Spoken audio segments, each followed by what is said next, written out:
নমস্কার, আমি ধ্রুব। আপনাদের সাথে আজকে আলোচনা করব রিজিওনাল প্ল্যানিং। তো রিজিওনাল প্ল্যানিং কিন্তু হিউম্যান জিওগ্রাফির খুব গুরুত্বপূর্ণ একটা পার্ট। আর ভূগোলের ছাত্ররা কিন্তু এই রিজিয়ন শব্দটা কিন্তু প্রায়শই শুনতে পায়, কখনো মাউন্টেনিয়াস রিজিয়ন, কখনো কোস্টাল রিজিয়ন। তো রিজিয়ন শব্দটার সাথে কিন্তু ভূগোলের ছাত্ররা কিন্তু অতি পরিচিত।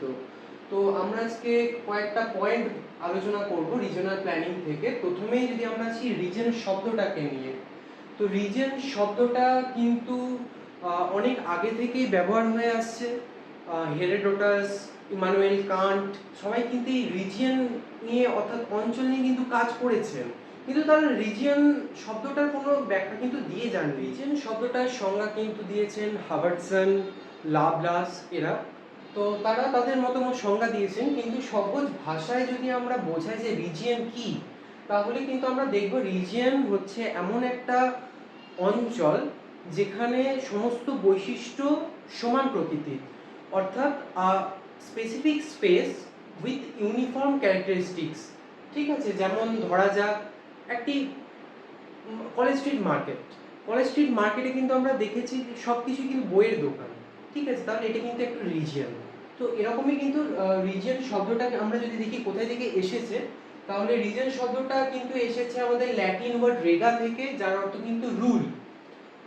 এবার যদি আমরা সেই রিজিয়নের কিছু ক্যারেক্টারিস্টিক্সে অর্থাৎ বৈশিষ্ট্যতে, কিন্তু রিজিয়নের কিন্তু কিছু বিশেষ বৈশিষ্ট্য রয়েছে।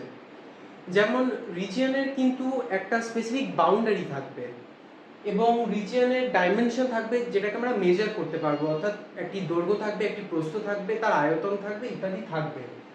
হোমোজিনিটি অর্থাৎ সমান বৈশিষ্ট্য থাকবে, সমতা থাকবে, সেখানে কিছু ল অ্যান্ড অর্ডার থাকবে, সেখানে অ্যাডমিনিস্ট্রেশন থাকবে। তো এগুলো হচ্ছে কিন্তু রিজিয়নের ক্যারেক্টারিস্টিক্স। এবার আমরা যদি আসি রিজিয়নের ক্লাসিফিকেশনে, রিজিয়ন কিন্তু মূলত হয় তিন ধরনের। প্রথমটি হলো কিন্তু ফর্মাল রিজিয়ন, দ্বিতীয়টি ফাংশনাল রিজিয়ন এবং তিন নম্বরটি হচ্ছে কিন্তু প্ল্যানিং রিজিয়ন। প্রথমেই যদি আমরা আলোচনা করি ফর্মাল রিজিয়ন নিয়ে, ফর্মাল রিজিয়ন কিন্তু প্রাকৃতিকভাবে, অর্থনৈতিকভাবে এবং সামাজিকভাবে তৈরি হয়। এখানে কিন্তু মানুষের কোনো হাত থাকে না, এটি কিন্তু অটোমেটিক্যালি তৈরি হয়েছে। যেমন ধরা যাক গাঙ্গেয় সমভূমি অঞ্চল, এটি কিন্তু প্রাকৃতিকভাবে তৈরি, বা হিমালয়ান রিজিয়ন, সেটি কিন্তু প্রাকৃতিকভাবে তৈরি। আবার সামাজিকভাবে, অর্থনৈতিকভাবেও তৈরি হতে পারে, যেখানে অর্থনৈতিকভাবে মানে বিশেষ একটা বাজার গড়ে উঠেছে। ঠিক আছে, সেটা কিন্তু অর্থনৈতিক একটি রিজিয়ন। তো সেগুলো কিন্তু ফর্মাল রিজিয়নের উদাহরণ। এরপর যদি আমরা আসি ফাংশনাল রিজিয়নে, ফাংশনাল রিজিয়নটা কিন্তু আমরা ফাংশন শব্দটা থেকে বুঝতে পারছি কিন্তু এর একটা উদ্দেশ্য রয়েছে। ফাংশনাল রিজিয়ন কিন্তু মূলত মনুষ্য সৃষ্ট একটি রিজিয়ন, এটা কিন্তু মানুষ তৈরি করে। ফাংশনাল রিজিয়নের যদি আমরা এক্সাম্পল দিই, যেমন হচ্ছে কোনো ইন্ডাস্ট্রিয়াল ক্লাস্টার। ঠিক আছে, যেখানে কোনো সুযোগ সুবিধা রয়েছে, যে কারণে কোনো একটা অঞ্চলে সেখানে ইন্ডাস্ট্রি তৈরি হয়েছে। সাপোজ ধরা যাক দুর্গাপুরে একটি ইন্ডাস্ট্রি ক্লাস্টার তৈরি হয়েছে, সেটি কিন্তু ফাংশনাল রিজিয়ন। আমরা সল্ট লেকের উদাহরণ দিতে পারি। সল্ট লেকে কিন্তু অফিস তৈরি হয়েছে নানা ধরনের, এবং সেখানে অফিস মূলত সবই টেকনোলজিক্যাল অফিস। ঠিক আছে, সেটা কিন্তু ফাংশনাল রিজিয়ন।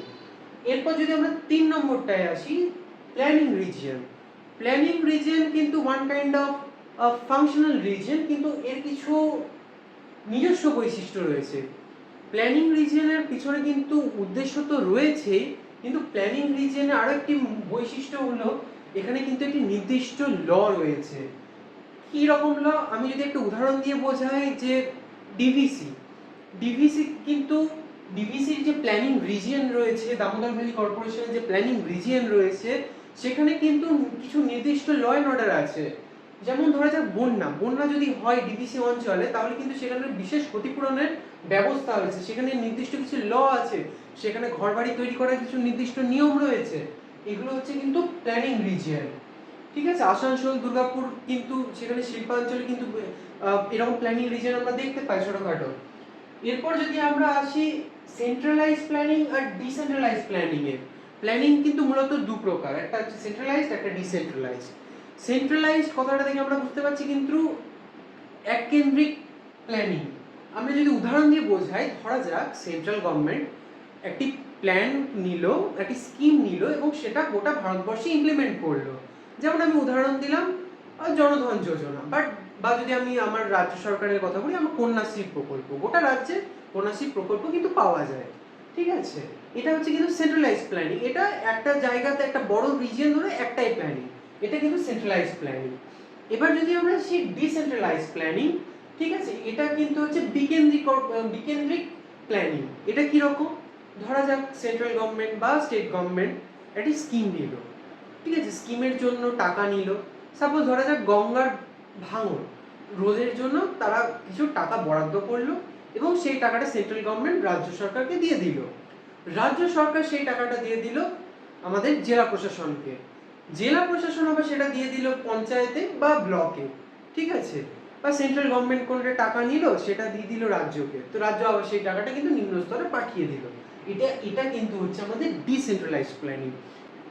ডিসেন্ট্রালাইজ প্ল্যানিংকে কিন্তু আমরা মাল্টি লেভেল প্ল্যানিং নামেও চিনি।